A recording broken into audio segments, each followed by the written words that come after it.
Sumainyo ang Panginoon. At sumayo rin. Ang mabuting balita ng Panginoon ayon kay San Mateo. Papuri sa iyo, Panginoon. Noong panahong iyon, sinabi ni Jesus, "Lumapit kayo sa akin, kayong lahat na napapagal at nabibigatan sa inyong pasanin, at kayo'y pagpapahingahin ko.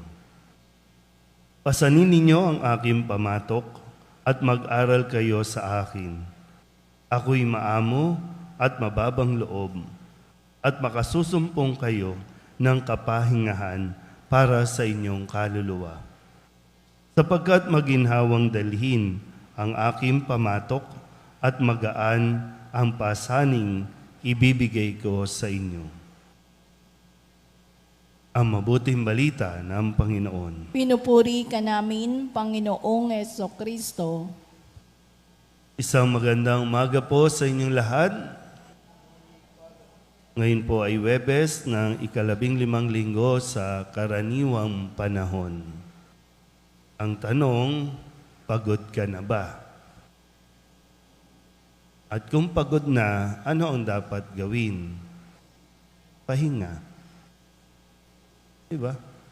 Minsan yung common sense natin, nakakalimutan nating gamitin.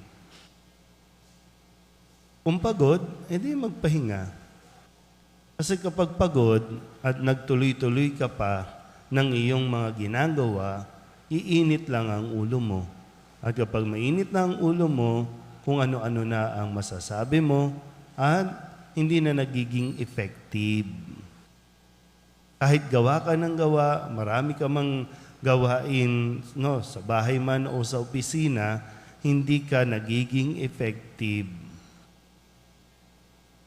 Meron bang nami-measure sa iyo na tapusin mo na lahat? Nagmamadali ka ba? Ayaw naman, para bang minsan kala natin pinapatay tayo, pero pag binalikan mo, ikaw lang naman kasi talaga yung pumapatay sa sarili mo.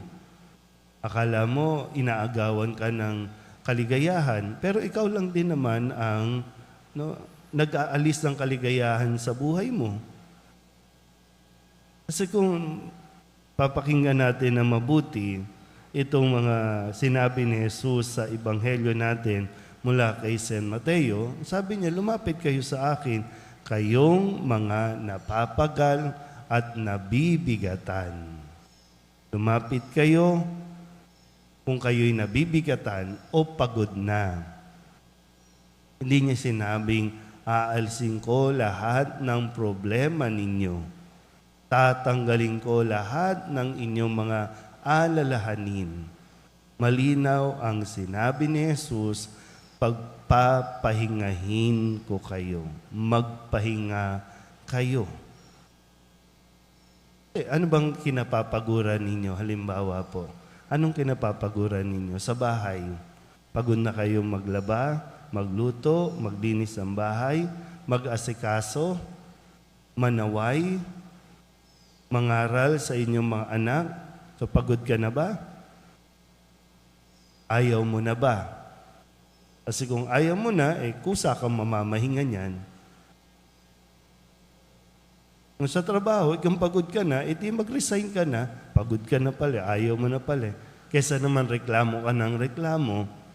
Nung una, nagdadasal ka, magkatrabaho. Nang magkatrabaho, ngayon nagre-reklamo ka kasi pagod na pagod ka.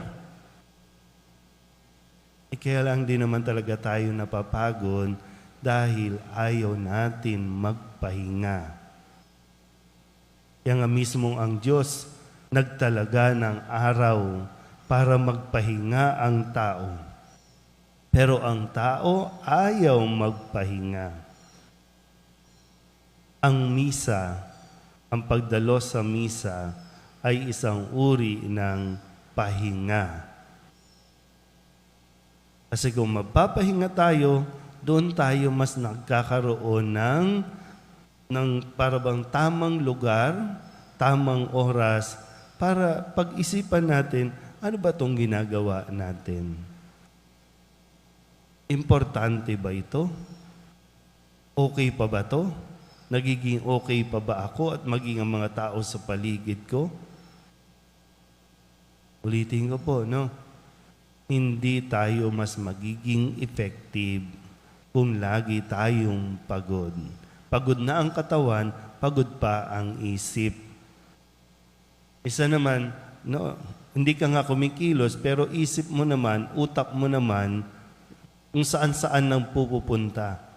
Kaya pagod. Bago matulog, ang naming inaalala. O kaya paggising, kagigising lang, mukha ng pagod. Anong nangyayari? Di ba nagkakasakit din tayo? O pag nagkasakit, tisi natin sa Panginoon. Kaya ano ba sabi ng Panginoon? Magpahinga ka kasi. Magpahinga ka at matuto.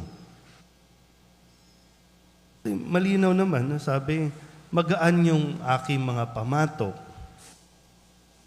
Alam niyo pa po ba yung pamatok? Sino pang hindi nakakaalam ng pamatok? Dati kasi dito, di ba, marami ditong kalabaw. Di ba yung pamatok, yung nilalagay dito? Para na sa ganon, mas madali dun sa kalabaw, hilain yung napakalaking kariton na kung ano-anong mga nakalagay ng mga paninda, pero nakakaya dahil dun sa tulong ng pamatok. Hindi to. May tutusin itong istola ng pare, pamatok. Inilalagay ito. Simbolo ito ng responsibilidad na nakaatang sa balikat na kung pagod ka, di sige, tanggalin mo. Ayaw mo na. Pero nagiging madali, no, ang lahat ng gawain dahil ito ang pamatok ng Panginoon. Kung susundan lang natin lagi. Kung aalalahanin lang natin lagi. Kasi ang sinasabi ng mundo, yung pamamaraan ng mundo, nakaka-depress yan. Minsan po, ang isa din kasi sa nakakapagod sa ngayon, no? Yung pagtutok sa social media. Nakakapagod yan. Yung ganun ka ng ganun, scroll ka ng scroll. Hindi mo namamalayan. Naubos na yung araw. Ganun ka ng ganun. Nawala na. Hindi ka na nga nakapag-focus sa gawain mo sa bahay, sa opisina. Pero mapapansin mo, bakit ka napagod? Anong kinapaguran mo? So, napagod ka lang sa kakatingin sa buhay ng may buhay ng iba. Yung pinagkakabalahan ng iba, kinakain ng iba, binibili ng iba, napagod ka lang. Tapos pagkatapos niyan, ang sasabihin mo, aping-api ako. Kawawa naman ako. Magpahinga ka. Kailangan mo yan. Deserve mo ang magpahinga. Dahil mas magastos kapag ikaw ay nagkasakit. Mahirap magkasakit. So yung simpleng pahinga, huwag mong pagdamutan ang iyong sarili. Libre yan. Sa'yo yan.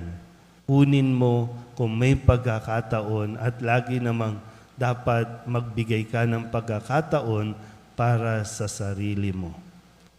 Sa ganon, mas magawa natin ng epektibo ang misyon na ibinibigay sa atin ng Panginoon. Amen?